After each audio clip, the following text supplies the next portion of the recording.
What is going on, guys? This is Mia Sin, but for the first time in like forever, actually, for the first time ever, I'm actually here with someone else, Matthew Jesse McRae. So, my guy, what's up? And actually, who are you even? All right, so my name is Matthew McRae. I was a somewhat notable Yu-Gi-Oh player before the virus situation happened. I was mostly known for playing weird Goki decks. Anyone knows that. I have some credentials to my name, so some of you might recognize me based on those credentials or based on what I look like. But yeah, like just haven't played too much since the pandemic, except for the YCS and stuff like that. Just kind of came back more for that. So, how did it go, actually? The YCS? Oh, it went pretty good. I went X2 day one. I punted against my friend Ryan Yu in the last round, which is unfortunate, but whatever. It's like I'm tired. Like everyone's tired, so it's gonna get to them eventually. Day two, I won my first two rounds and then lost the quote unquote bubble match, though. I'm pretty sure if I had won, I would have gotten an unfortunate top, and I don't really need any more of those top in air quotes. Top. Like Okay, we so got like 36th, which I don't need more of. That please no. what are your quote unquote tops? Oh, like just those ones. So I got at the 200th YCS, I got 65th place when it was top 64. And to make it even worse, Manov, who finished in 64th, won the tournament. And I got 34th at YCS Dallas 2018 when the top cut was top 32. So yeah, I already had two of those, so I really wasn't trying to get a third.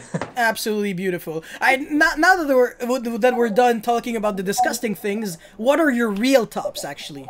So real tops at like premier level or like regional level? Premier first and then regional, because you're Okay, definitely so a monster to be reckoned with. I just want people to know that.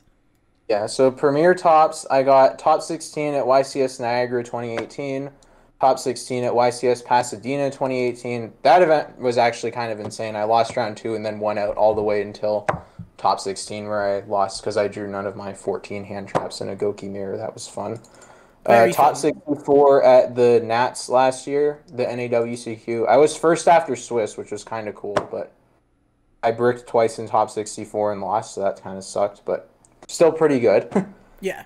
Top 8 at UDS Indy 2019 and top 16 at YCS Portland 2019. All So playing the exact same deck, all playing the same archetype, which that was is exactly what I was literal gonna say. Gokies. Even without Firewall, we're still topping somehow. I don't know. I want to say you're probably, arguably, the biggest Gookie innovator this game has ever had. Because people kind of always just play the same versions. It was like Gookie Firewall, Gookie Extra Link, or like Gumblar. But you never actually gave up on it. You kept on playing the deck even after all those cards were just like Firewall was banned, Summon Sorceress was banned, Goblin was banned, and you're like, you know what? I actually think that this deck is still really good. So you Yeah. actually incorporated the Orcust cards in your Gookie strategy in order to make sure that against, mirror matches, you would be able to make Dweller on top of the whole Orcust Orcust package. mirror matches, you mean, yeah. Yeah, exactly. Well, yeah, exactly. Orcust mirror matches. Well, not really Gookie mirror matches. Yeah, That's not really. I mean, it would be good in that mirror match too if I ever played it Yeah, post Firewall. Yeah. But it's yeah, yeah, exactly. And you could also make Appaloosa very early, so pretty yes. nasty. Like with the Dweller, like what I would do was I do like the Orcus combo because I played the Gokis. I get so many extra bodies on board. I do the Orcus combo like the opposite way around. I'd make Rusty Bardiche first and then do like the Orcus stuff after that. So I Okay. was able to get Shade Brigandine out of my deck and then overlay it with a Goki Super X that I leave on the board for Dweller and then just Orcus combo from there. So Mm. yeah, that was how I was beating the Orcus mirror matches at Nats and regionals and stuff. It was just Dweller. Pretty filthy. You have three YCS tops, one Nats top, and one UDS top. Yes. So how old are you actually? Right now I'm 17.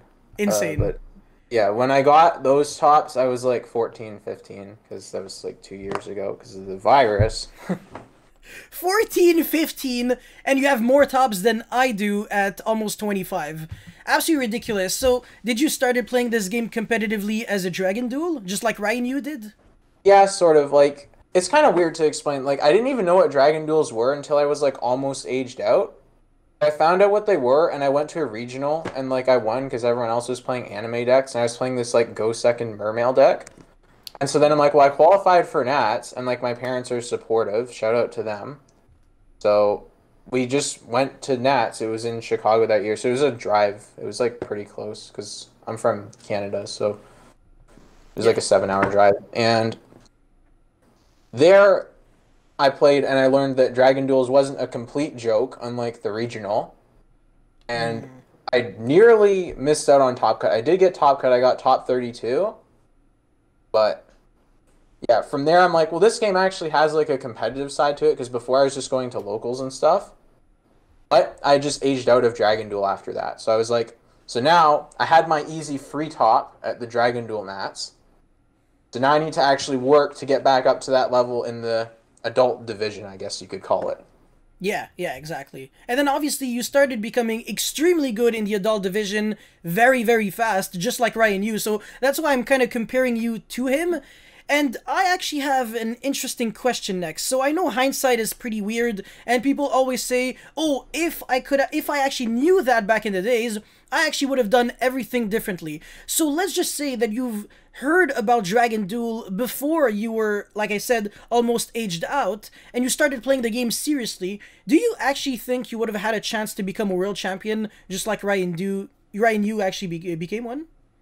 I think it depends on like how far back you go. I think 100% like definitely if you go back like a whole year, like if you gave me a whole year to learn, I could have probably gone to Worlds or been a world champion potentially. Just like my friend Ryan or my friend Alec also went to Worlds. Like I met all the Dragon Duel kids who were good after I aged out of Dragon Duel. So Yeah. yeah, but I probably could have because knowing the knowledge that I have now of the game, I'd say that going back when you're playing against like young kids, I'm not gonna like try to trash on Dragon Duels too hard, but like Dragon Duels is like much like big level below actual competition, like a much bigger level below than you'd actually think. Like I said, like I was a scrub basically, and I went to the Nats and I got top 32. But like if I was actually like a super good player, like I am now, well, I'm kind of washed up a little now, but like I was 2 years ago, then I could have gone to at Nats and potentially won, gone to Worlds, etc. I mean, at this point, the tops actually speak for themselves. So you actually do have quite a lot of credibility when you're saying, well, I am a good player now, right? It's just that, Yeah. just like me, you kind of took a little break from the game after the virus because format hasn't been as interesting as before, but also because it's kind of just hard to play the game even if you wanted to. Like, you have to commit to remote duels, and not everybody's necessarily into that. And having physical cards on you isn't really doesn't really give you the ability to do anything extra, kind of. Yeah, like I hate playing like online, like on Dueling Book, and I hate remote duels just because like they're kind of weird. Like I don't want to disconnect on the bubble. Like that would suck.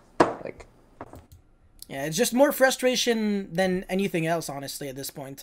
But you're from Toronto, right? yes, I'm from Toronto. Tell us about that city and tell us about like the caliber of play there. So I used to travel around quite a bit. So I went to a few regionals back in the day. So I'd say that Toronto's probably the hardest regional I've been to, if not maybe second hardest, because I think that Toronto is one of the most competitive areas for Yu-Gi-Oh! The main reason why is because it's not just like people would say, oh, it's because Jesse Cotton is from Toronto, but I wouldn't really say that's the reason. I'd say if you look at Jesse Cotton, he's obviously like debatably the best player in the game right now. Yeah. It's that the area of Toronto breeds Jesse Cotton-esque players. Like there's just something about the atmosphere here in Toronto. Maybe it's because we have a lot of card stores that have competitive locals.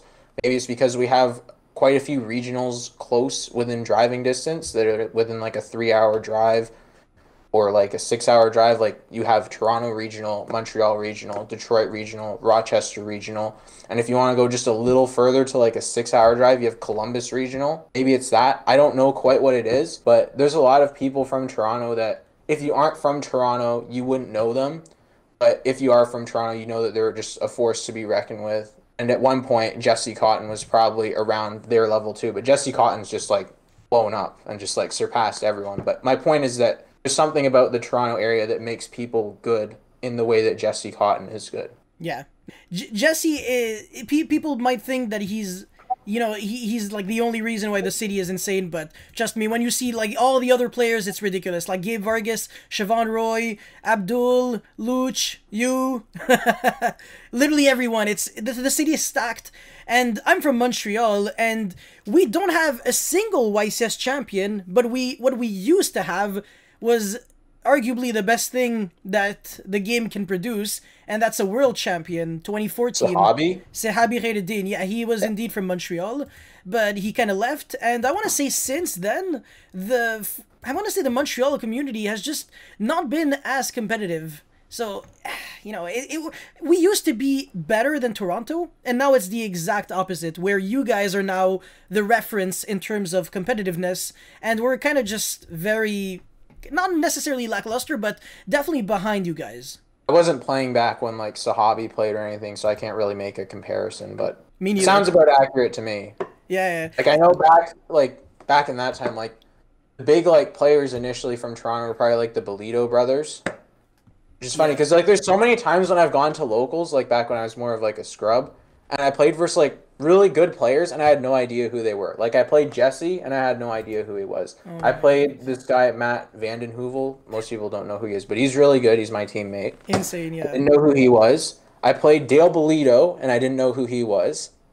It's like this is just like what happens in Toronto. Like you go to locals and you sit down round one and you have Jesse Cotton as your opponent or something like that. Yeah, pretty ridiculous. Good luck winning your locals. It's pretty much going to a point where winning a locals is basically topping a regional, and topping a regional is pretty much a YCS when people are that good. Yeah. Now, it's like it rubs off on other people too when you have so many good players in the area. Like people just observe and just gain knowledge, right? So yeah, it's kind of like a positive virus. When there are like some good players, it encourages other people to be just as good. And that's actually a topic that I want to get back to as soon as I actually let people know that you are more than just a Yu-Gi-Oh player. What are you on the side, actually? yeah, so since the pandemic started, because I didn't like playing Yu-Gi-Oh, I started producing music because it used to be like a little hobby that I had like a few years back. I never really took it seriously, but then when Yu-Gi-Oh went away, I just started doing it more. So I make like heavy dubstep music, basically, well, orchestral dubstep. And I've just been trying to perfect it over like the past year because I've had no Yu-Gi-Oh to do. Yeah, no, I feel you. So what's your I guess you want to say your brand name? It's called Recluse. Now, the way that I came up with it is very funny. But I know I know how you came up with it, but let's just try to explain it to the people who are watching this video right now. Yeah, okay. So there's a card that I really like called Crusadia Reclusia. So like people in like the EDM electronic music thing, they always have like these weird like DJ alias names like Skrillex or something. I'm like, well, Reclusia starts with R, which is like my last name has an R in it. So I wonder if I can make one of those weird like DJ sounding names out of Crusadia Reclusia. And so I did, and there you go. That's and it. Crusadia Reclusia is an amazing card. So my name has merit to it. Yo, that's some straight facts, honestly. At the Nats 2019, I won so many games with Crusadia Reclusia, and I wasn't even playing the deck that you are playing it in, which is crazy. Yeah. And but, like, the card is broken. Yeah, the card is indeed broken. But what's even brokener than that is all of your social media. So you have an Instagram, instagram.com/Recluse. You have a Linktree, you have a YouTube channel. Again, the channel name is Recluse. And you have a SoundCloud with a really, really juicy track that actually includes Steven Trifanowski. So I'm actually going to link every link to your social media in the description box below, so people can actually go visit them if they are interested in your Yeah. music. And trust me, if you're watching this video, you should actually be interested in Matthew's music, because it is actually pretty insane. And just to prove it to you, I'm actually going to play one of his soundtracks right now.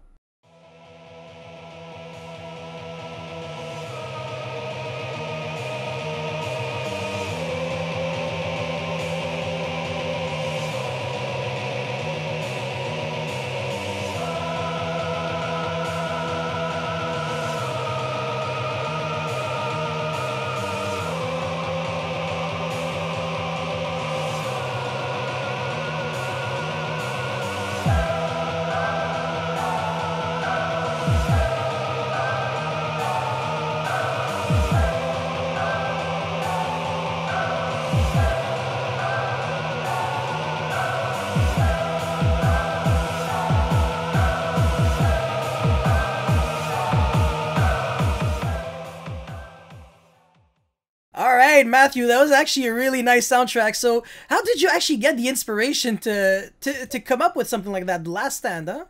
Yeah, so that one was just funny. It was like, I don't know, like I like really heavy music because like I really like the sound design. Like people like they're not gonna understand unless you're a producer, but I like the sound design. There's like synthesizers and like EQs. Like basically you're trying to re-synthesize like sounds that you hear in real life. It's really hard to explain to people that don't know what I'm talking about, but I just made I thought of a cool idea in my head, like a rhythmic idea. It's like a part in the song, like it's kind of like there's like some breaks in the drums with like the kicks and the snares. Like I thought of that and I made some like machine gun sounding things and I put it together. And I'm like, well, I'll just turn it into a whole song. And eventually I threw it all together, but when I was at the end, I thought the end feels kind of empty. What is missing? I'm like, well, there's some Oh, lyrics missing, but I hate singing. I hate any sort of lyrics. yeah. The lyrics that I wanted to include was I need an explanation. Because I needed Oh an my explanation for something at God. that point in my life. And so I'm thinking, and then I had a light bulb moment. I'm like, well, I don't want to do the lyrics myself, so, but I do know someone who's really good at saying, I need an explanation. Explanation. So I just went on to the I'm Band video, recorded that part of it, put it in, and then asked Triff if I could use it. And he said, sure. So I'm like, cool, we're good. I mean, he's your boy anyways. You guys literally live almost next to each other. Oh my God. Couldn't actually be more convenient. I need an explanation. Let's go, Pendulum. Yeah. Oh my God. Okay, okay. Now I actually have more of an idea of your musical background. Would you actually say that there is kind of like some form of correlation between music and Yu-Gi-Oh? Or maybe a way music could actually improve your Yu-Gi-Oh gameplay? It depends on like what type of music you're doing. Like originally, like in school, like I was in like band and like this like drum ensemble, a drum line.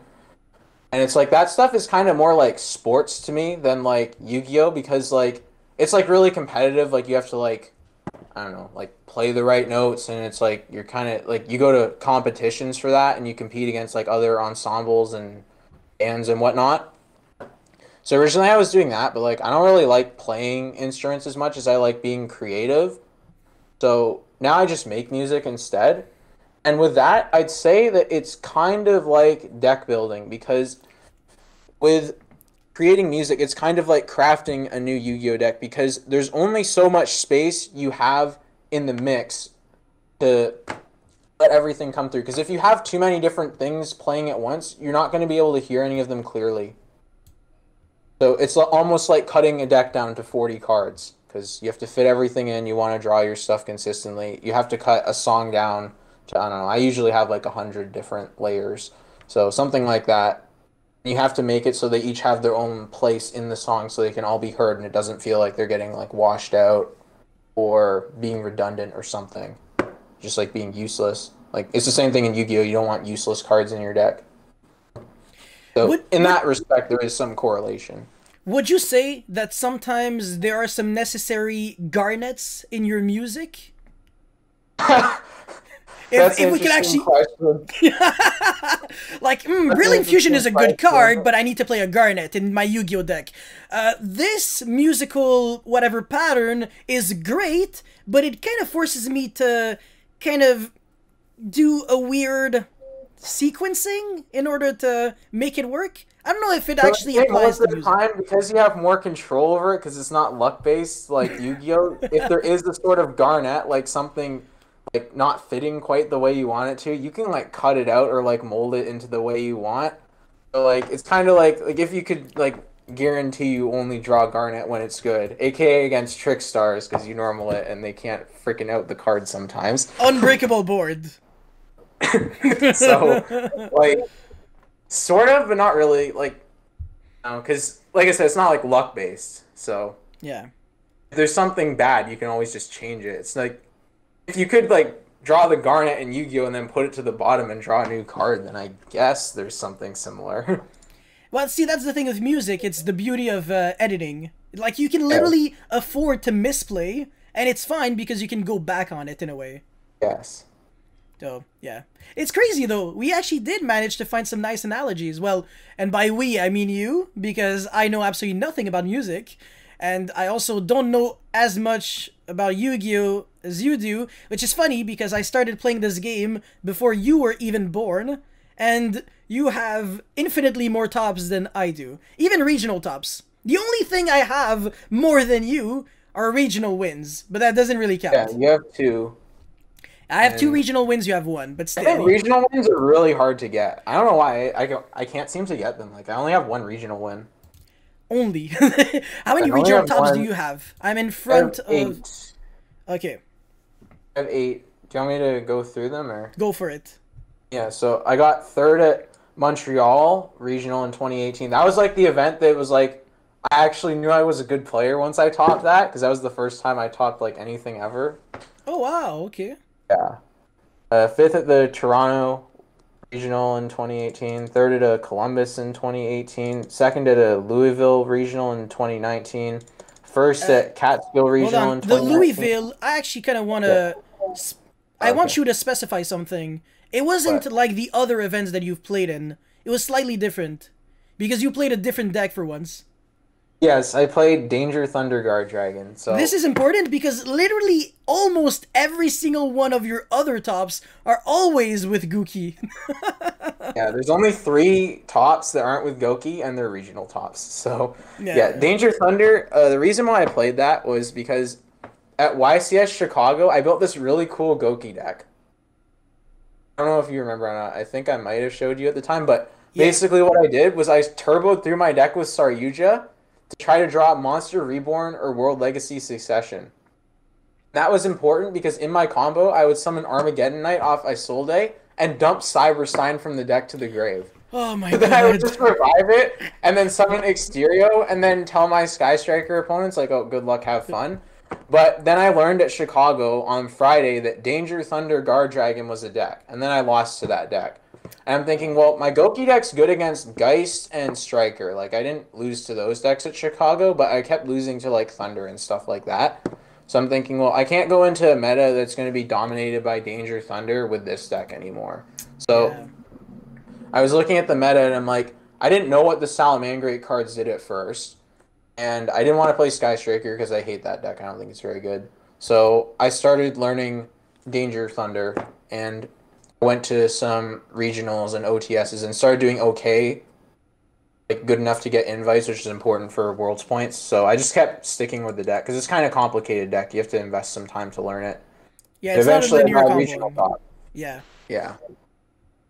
Then yeah, first at Catskill with Goki Orchis, fifth at Detroit with Goki Orchis, and then third at Columbus with a different deck. Played Salamangrate, and third at Toronto with Salamangrate. Again, the Toronto regionals are really that hard. It's actually insane. Yeah, they're quite difficult. Yeah. Like, I don't know, like at those events I played Salamangrate because they banned my Mermaid, so I couldn't play my Goki Orchis deck anymore. Ah, So it was nice. bad times. Bad Mermaid. Do you actually think that if we trade Orcus Nightmare for Mermaid, it would actually be would actually make sense, or Mermaid is still too good even without Orcus Nightmare?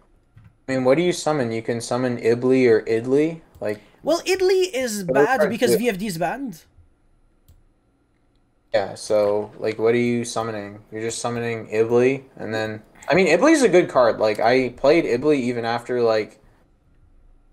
they banned like Firewall and stuff, I was still playing Goki. I still played Ibli in it just because like the utility of going into Mermaid and swapping between the nightmares was good and you could give it to your Sky Striker opponents to shut off some of their stuff. It was pretty good for that. Okay, But so it's actually pretty big in the current format, or the formats that we're going to go into, because it's going to cripple Virtual World completely, since they don't play Link monsters, and they can't special summon, so nice deck. Unless you hard draw, like, Kirin, Lily, or like Lao Lao, but that's kind of whack. Like, I you'd mean then rather you do have to other plays. waste them. Yeah, you'd have Like to waste them. So Ibli is good in this situation. It also counters your opponent's Imperm, Gamma evenly. It's really good also against the Zhang Yang when it's gonna come out, so it's pretty interesting as well. in the opening hand, it's pretty bad, but having it in deck just as like a utility is pretty good because you get it for free. Like that's the thing you have to keep in mind. Like you're making a nightmare most of the time anyway. Like any deck can make a nightmare. I mean, except for maybe Sky Striker, but anything else can make a nightmare. Yeah, So you can just make Mermaid and get the Ibli for free. But yeah, what do you think? Just for you, I have a question for you actually. sure, go for it. So, what do you think your idea of like your favorite format ever was in the game? That's like such a good question because my favorite format is a format I have not been. I don't know.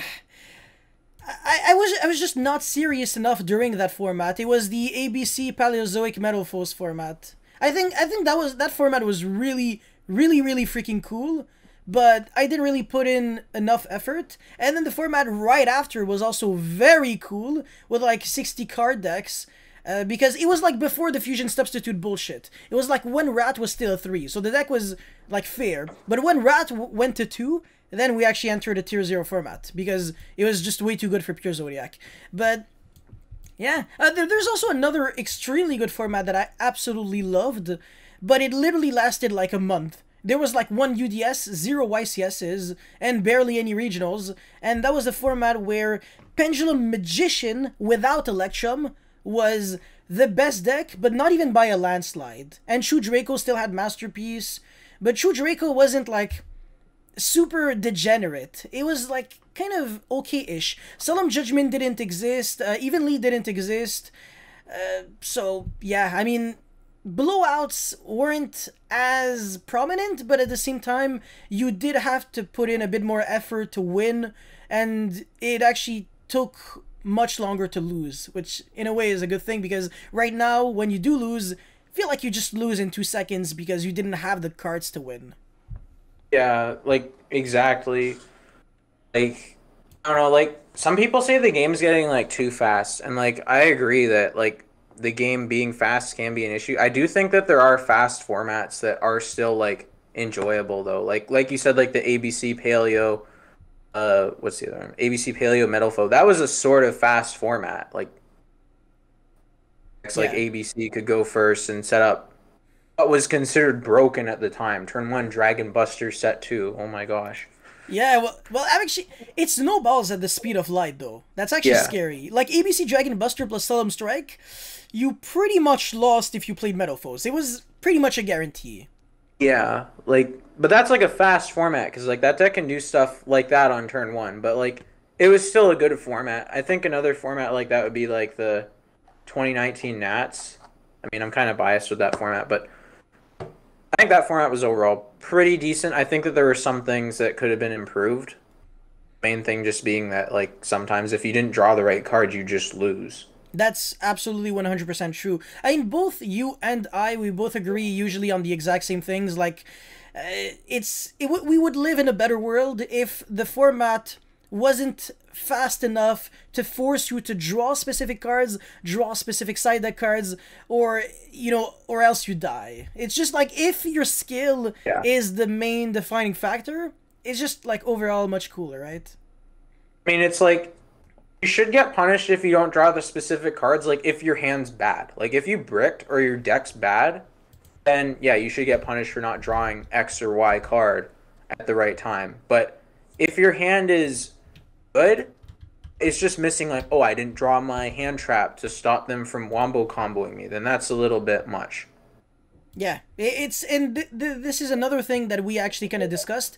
Like the newer players, a lot of people kind of lie to them, and it's funny because the newer players lie to the newer players by telling them that the game has always been like that, where 15 hand traps was always the average, and there's nothing wrong with that. Hand traps are very healthy, but both of us who played the game for much longer, we know for a fact that that's just objectively not true. Honestly, ever since Fusion Substitute Zodiac, that was when we first saw people actually play a stupid, ridiculous amount of hand traps. But even during Zodiac format with 60 card decks, hand traps were still not good. Like, Maxi was like the only one, and apart from that, pretty bad overall. I mean, Ghost Ogre, Veiler? Veiler on what? Veiler on Rat? Okay, sure. I'm still gonna keep doing Valor all my on Rat plays. now is really good. Valor on Valor on Rat Rat now is now. insanely good. Yes, but But back then, yeah, that was terrible. yeah, it achieves literally nothing. You still do a rank 4 and a Drancia. So it's like, I don't think I care too much. So Valor is unplayable. Like, literally just, it wasn't a choke point whatsoever. DD Crow was just weak. Skullmeister was weird. Like, sometimes the card would just stay in your hand and do nothing. Ghost Ogre was like the only semi-applicable one. Flying Sea was a cool hand trap.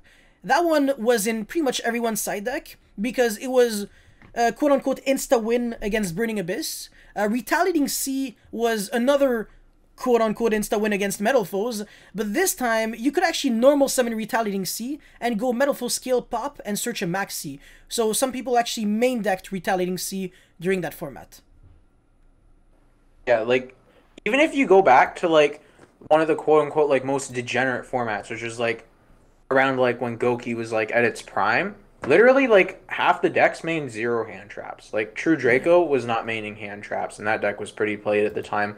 Gokis, a lot of them did not main hand traps. I personally did because I didn't want to lose to the mirror match. That was way too scary. But a lot of people weren't even maining any, and like the Sky Striker decks at the time played like I'd like to say 7 to like 10 in the main. Yeah. Somewhere around that. Like that's not very much compared to Yeah. now where it's like 15, 18 in the main. And it's like that was like a super like combo format, but even in that format, hand traps like weren't so out of control, and the reason for that was that even though Goki was like the best deck or whatever, like if you went to an event like say the 200th YCS, you could go the whole event and only play like one Goki, two Gokis out of like 12 rounds. And the reason why was because there was still other decks like floating around, just like trying to anti-Goki basically, like Sky Striker and Altergeist, like and True Draco. There were those decks floating around trying to like anti-deck Goki basically, just be anti-meta decks, and that's what people end up flocking to in cases like that. So Yeah. a lot of the time playing hand traps was actually bad because Yeah. they kind of stuck against those decks. Yeah, like enjoy drawing your Veilers and Imperms against Altergeist and True Draco. Merry Christmas. Yeah, like they just don't really do anything. It's like personally, I was fine with drawing like some hand traps versus those decks because like overall, like Goki's just a better deck. So like you can play with one dead card sometimes, and you just side them out in game 2 and 3. Yeah. But like when you have the hand traps, like I'd like to say it's like the other thing with that format. This applies more to the Nats 2019 format. Is that back then like hand traps, like if you knew how to use them correctly, if you knew how to read your opponent's hand and hold them for the right point in their turn, you could guarantee that it had at least some impact, even if their hand was the complete nuts. It wouldn't cut them off from their whole end board, but they wouldn't get their full end board either. Like against Danger Thunder, like even if you had like a Veiler, like if you knew how to read their hand, because that deck was really non-linear, Yeah. if you knew how to play the deck just as well as them, you knew what your cards did, you knew what some of the choke points were, and you could read the situation and use that Veiler at the correct point and given their hand, which is different every single time, then you could probably cut them off from at least one threat on the end board at minimum. You could cut them off from everything at maximum. Most of the time, you cut them off from around half. Yeah. So That's the best way to describe it. Whereas right now, I want to say this mentality does not. It not really needs to exist. You can rely on luck, hand trap literally the first thing you see, and sometimes it's just more than enough, or sometimes the perfect timing, quote unquote, is not enough. The perfect timing just doesn't exist for some of these decks. Like I was testing like before the YCS, trying to figure out like what the perfect time to like hand trap Drytron was for all their hands, and like it literally like I couldn't find it. I mean, I could just be rusty or something, but I think it's more just that it doesn't exist. Like, whereas, like, because the problem is with that deck is they only end on like the one thing. They only end on the Herald. It's just can they get to it or not? Like, can they Yeah. make Herald or can they just not? Like, that's really all you care about. So, like, you have like other stuff like IP or Orange Light, but like that's not really what you're concerned with. It's It like all or nothing. It's just like can they summon Herald or not? Whereas like with something like Danger Thunder, it's like they summon Colossus, Seal, Hot Red, Hope Harbinger. Like that's like 4 cards. Like yeah. surely you can stop one of them. Like bare minimum, you can Veiler the Aggr Pain and they won't get the Hot Red. Like if Yeah. that's what you want to do.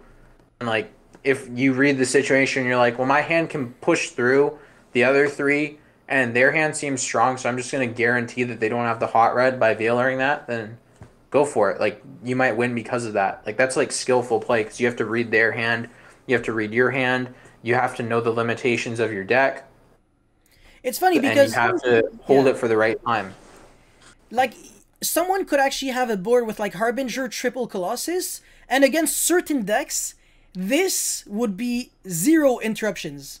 It's actually Yeah, nothing. like Warcust. Yeah, Orcust, for example. Like, you don't need to search. The Orcust cards don't search at all. Galatea sets from the deck to the field. Dingirsu doesn't destroy, it sends. Longirsu, identical. So, the deck is kind of like very well designed to beat those decks, and the combo doesn't require you to use a spell. So, if you could actually stop things like Hot Red and Seal, you were kind of fine.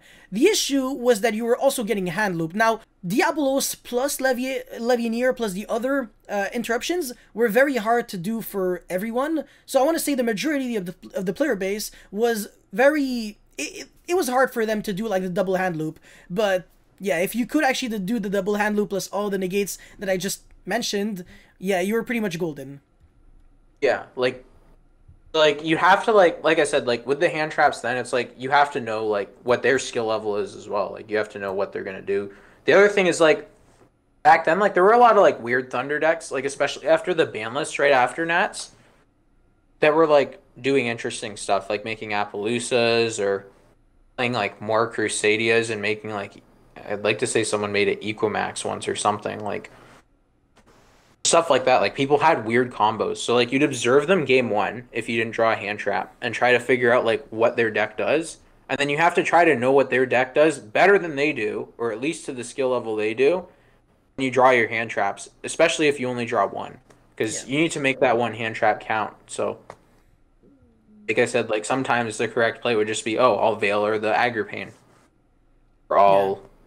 I don't know, Veiler the Saryuja. Or there was like one cool play with Ogre where like if they used Saryuja and they didn't have like didn't make like they used Saryuja, they have like a dragon, but it's not like one of the baby dragons. It's like a Crusader, an Eclipse Wyvern or something like that.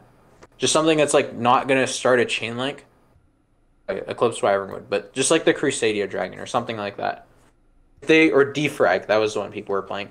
If they summoned LP to the Saryuja zone, then Saryuja's effect activates to boost the attack of LP, which is mandatory. Yeah. And then you You can can just over over. that. Yeah, Yeah, and then exactly. like literally they're stuck with LP on board. They don't have zones to summon to, and they're locked into dragons, Dragons. so they can't really do anything from there. So like, stuff like that, like that was a rare scenario. But if you could ever catch them on that, then like you knew you just ended their turn. Like that would Yeah. literally end their turn. They'd have nothing.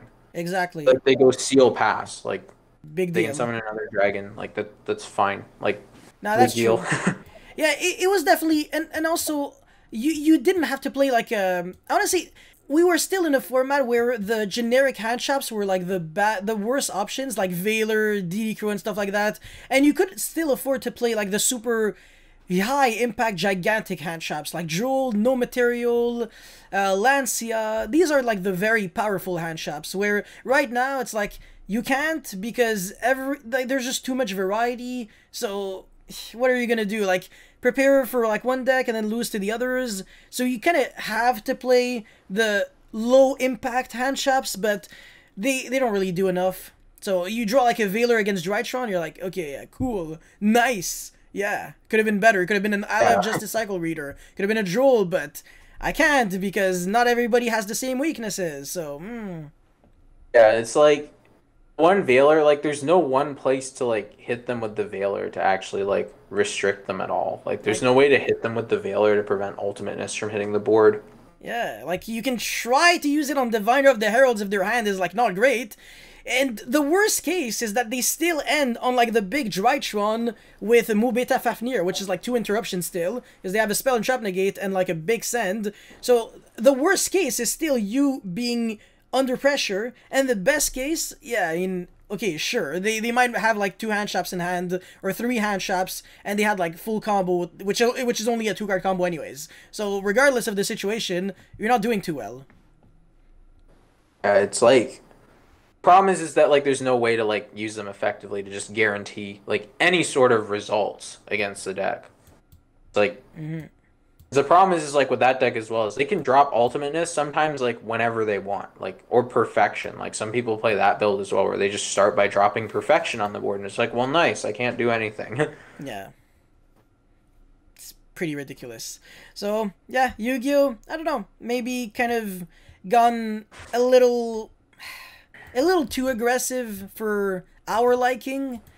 But do you think that Yu-Gi-Oh might be heading in the right direction with the next couple of sets, or maybe if Konami wants to make reasonable ban lists that aren't revolved around money or whatever? I'm gonna be honest, like I haven't read any of the cards from the new sets, but this last ban list was definitely going in the right direction.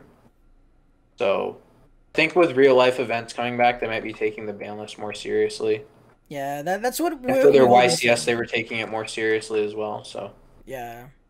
Yeah, hopefully it's going to be kind of a way to motivate them, like, yeah, by the way, people still play your game, so please make sure you kind of make it as appealing as possible for people who actually want to play legitimately, instead of, yeah, you gotta play 15 hand traps, my man, what do you want me to say? It's like, I don't want to. I want to play my fun deck and still have fun. Like, I want to play Cyber Dragons with 0 hand traps, but then I start losing to everything and their mother. So it's like, when am I gonna ever have fun? it's like people will think like, oh, it's just Drytron that's the problem, but it's not just Drytron. Like, Yeah. look at the other decks. Like every deck's kind of trying to do the same thing. They're all just, oh, shut down the opponent as fast as possible. Don't let them do a single thing, because every deck is just too broken that if they can make any plays, you just lose. Yeah. And the ceiling level of decks, ironically, going second is inherently bad for practically everyone. Like, if you don't draw hand traps and you draw them for turn instead, you're not really breaking boards. Whereas before, like a couple of years back, even if that happened to be the case, you weren't dead yet. So your hand traps, you could kind of still use them late game. But now when you draw a hand trap for turn, you're like, really? Seriously? I lose. Yeah, it's like the problem is that like the format's so focused on like shutting down the opponent and not focused enough on like advancing your own game state. Like if you look back at like 2013 with like Dragon Rulers, like I didn't play very much then, but I play it for fun sometimes. Dragon Rulers is a deck that has like 0 like in-engine interruptions. Like they didn't Yeah. go first and make negates. No. It was basically, you generate advantage by using all of your Dragon Ruler's effects, you just get a stacked graveyard, all of your searches, and then you're pretty much passing turn. Like, with Yeah. basically nothing. Like, your board was maybe, like, set one trap and pass, maybe. Yeah, just set a trap and then yeah, like or a hand trap. Like when I played that format, it's like you just try to like rejuve or like sacred swords into like your veilers and stuff, and then like you have like one interruption so you don't die, and then like you summon your graveyard and go off. It's like stuff like that. It's like yeah, it's like stuff like that's like more healthy than like, yeah, I went first and like I comboed so I won, or I went second and I drew 3 hand traps and Ray so I won, or something like that. Like even like a Tri Brigade deck or a Prank Kids deck is kind of the same thing. No. Like people would say those are like control decks or whatever, but it's like they're just like 1-card combo, do your play, set up with Prank Kids say a double Regeki, with Tri Brigade they set up like Appaloosa and their trap.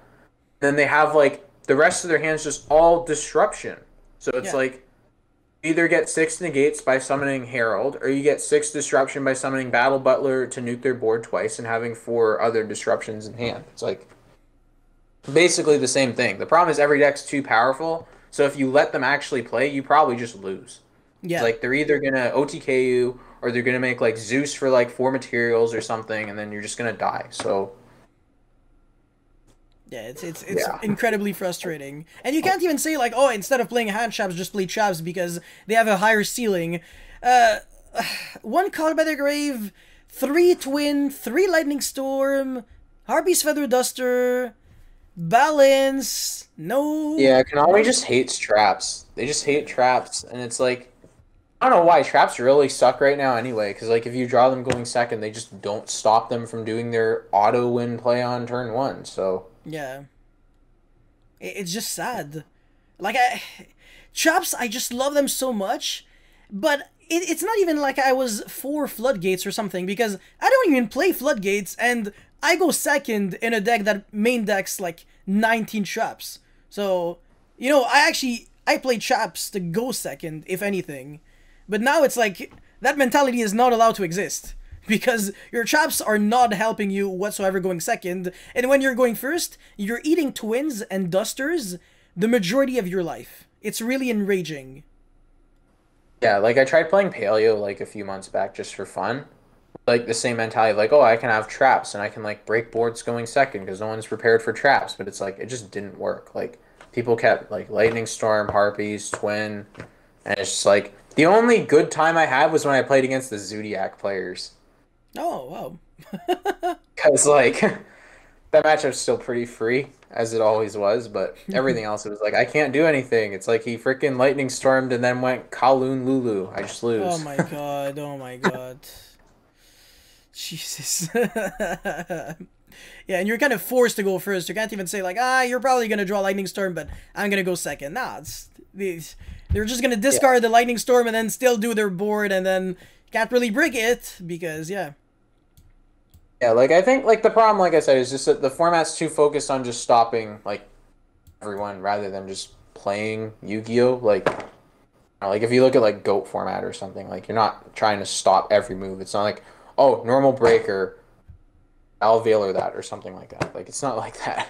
yeah.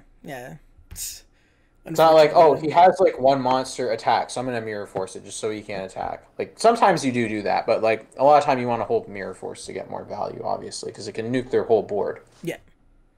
I So man, it's like mirror, yeah, a format is cool if Mirror Force can be played like legitimately, like real Mirror Forces. Because Mirror Force cards are like the definition of interesting trap cards, like very very nice trap cards. Because it's kind of your fault if you get blown out by Mirror Force, because there's a way to play around it mechanically by just putting your important monsters in defense, but also the impact of the card, if it fully resolves, is so incredibly high that it actually gives the other player to make a comeback. So it's kind of like interaction on both ends, where even when you don't know that your opponent is playing Mirror Force, you can play around it, but yeah, if you don't, you get punished. yeah. It's like pretty much like mirror force cards are just cool. The problem with mirror force cards is that like there's so many like battle traps, battle traps. Sorry, so many removal for traps before battle phase, like Nightmare Phoenix, Pop, Nightmare Unicorn, Unicorn, access Shuffle, code. Access Code. That's the big one now. Yeah. Like, oh yeah, like Access Code, blow up all your back rows. By the way, it's 5,300, so you're gonna die this turn if they summon like anything relevant Yeah. besides that. It's just enraging because all of your cool cards, they no longer work. Like, you're forced to play like Strike, Ice Dragon's Prison, all those proactive traps, because everything else just does not work. It stays there in your back row, and then before you actually even have a chance to use them, they either get shuffled back into the deck, destroyed, whatever, but you can't resolve them anymore. It's just unfortunate. Yeah, like I don't know. I think the game, like I said, is probably heading in a better direction now than it was last year. Last year was kind of depressing with like Infernoble and Adamancipator. That was a little much. Yeah, It very seems to be bad. heading in a good direction. I honestly like that they brought back Stallion and Engage. Like that's fine. I think it helps the format quite a bit Mm. because those two decks are like the more quote unquote like fair Fair. decks. Like Yeah. it's like fair isn't bad. Like I used to be of the mindset like, oh, you don't want a fair deck, but it's like fair doesn't mean like worse than other decks. It means that it's like not as, I guess, easy as other decks. Like you have to think more, but you usually also have more options, which is why you have to think more, which means that therefore you're more versatile, which means you can handle a wider variety of decks in a tournament. Just Yep. like a general thing. Like it's not going to happen with every quote unquote like fair deck, but with a deck like Striker, that deck's fair, but part of the reason why it's fair and why it takes more skill than say a deck like I don't know, like Stun is because you actually have options with Striker. You have a lot of options. Your engage can search one of like 10 different cards. Mm-hmm. So in that mindset, it's like if you're going into a tournament, like you want the engage to search the right card at every time, which means that you have to know all the matchups pretty well, and you want to have your deck built to handle said tournament. Because if you're playing, lost my train of thought. Give me a sec. So basically, what I'm trying to say is that since the one engage can add one of like 10 different cards, there's always going to be a right card for the situation, most likely. You have to identify what the card is, but it's probably there in your deck. Yeah. Whereas if you're playing a deck like Stun, if they go first and summon something that's like 3k attack, and you don't draw an out to something with 3k attack, You what can are you going to do? access. Yeah. Like, Fossil Dyna doesn't out that. Order does not out that. Barrier Statue does not out that. There's no options. So it's like those decks are more unfair because like they just stop you from playing, but they also don't have options. So it's like options are good because they help you like weed out like less skilled players or just they make the game more interactive. Yeah. I totally agree. Yeah, we want decks that kind of give the opponent an opportunity to play, but they don't necessarily have to suck. Like Brandish, the reason why I love it, like not necessarily that I love playing it, but I love the fact that it exists in the game, is because it's that kind of deck that doesn't actually make legitimate Omni negates, and it doesn't do anything unfair on turn one. It's like Shizuku Pass with like 1 or 2 hand traps max and like a Widow Anchor max. But, like, they're fair interruptions, whereas, like, when you go against Drytrons, it's like, yeah, I have 4 Omni negates, and I kill you next turn. Yeah, like that's and it all comes from 2 cards as well. Don't Yeah. forget that. Yeah.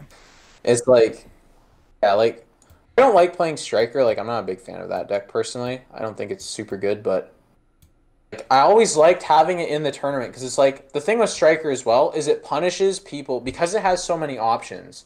Like when I went in with Goki, like if I played against a true Draco player and they flipped like I don't know, like skill drain or something on me, then it's like, well, I just lose. Mm-hmm. Once I draw my twin, I lose. Whereas with Striker, it's like, well, I can afterburner that. I mean, they mained like MST and stuff, so a lot of them did at least, so you could do that. Yeah. And it's like it punished people for playing these strategies that rely on a linear style to win. Like, oh, I'll flip Floodgate. Because Striker probably has an out to whatever one card you're trying to make. Yep. It may take them a lot of their resources, but if you're just relying on the one card to win, you're going to lose no matter how many resources it takes them. Like, a common thing was like, oh, I'll just make, like, Ultimate Falcon. And it's like, well, they can still out Ultimate Falcon. It is hard, but they can do it eventually. So if you're just relying on Ultimate Falcon to win, you're going to lose. Like, it doesn't matter. Exactly, yep. So it's like, it punished people who are relying on strategies like that, which is good, because it kept the metagame. Like, I know diversity is like kind of controversial. I don't think you want it too diverse. I don't think you want it too like tier 0 either. I think there's like a sweet spot. Striker helps weed out some of the diverse decks that you don't want to play against. Yeah, like the Saki decks that are frustrating. Yeah, like the decks that just rely on one thing, and it's like, oh well, I happen to have a good matchup with you because I mean skill drain, soul drain, macro, D-Fisher. You know those decks that we're talking about, Altergeist, Gravekeeper, and Subterror. These are the frustrating decks that nobody wants to play against. They're just annoying. Outside of, like, Brandish. That's, like, the only deck that can actually beat them reliably and easily. Or other rogue decks. Like, those decks are just annoying. Like, I get that, like, they have their place in the meta. I'm just saying that, like, when you want diversity, this is not the kind of diversity you want. Because most of those decks are just floodgates all day. and it's not really fun for people to play against because like they can't do anything. Yeah. So it's like you have to actually hope that your floodgates work too. Like if you flip summon limit and your opponent plays a deck that doesn't summon more than 2 times a turn, then it just sucks. So Yeah. you're like relying on your cards actually like being live too. Like you're relying like it's not a good strategy. So Striker punishes people that rely on bad strategies like that. It Mm-hmm. helps keep the format more in check. And it's Yep. also, like you said, more fair to play against as well. It's a good part of the format, I think. Yeah.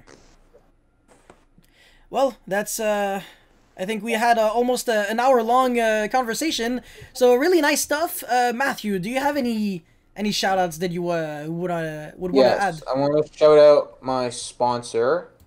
It's Untouchables. It's a store in Mississauga and Milton, Ontario. If you're ever here, come check us out. Mm-hmm. There's a website which will be linked in the description. Exactly. And yeah, just shout out to all my friends in Toronto and my parents and just the cool people, I guess, that I know. The cool people, that includes me, right? Yes. Yes, let's go! Awesome, man. Well, thank you so much for this beautiful interview. And guys, go check out Matthew's music right now, and his sponsors link will be in the description box below. And I will see you guys next time. Peace.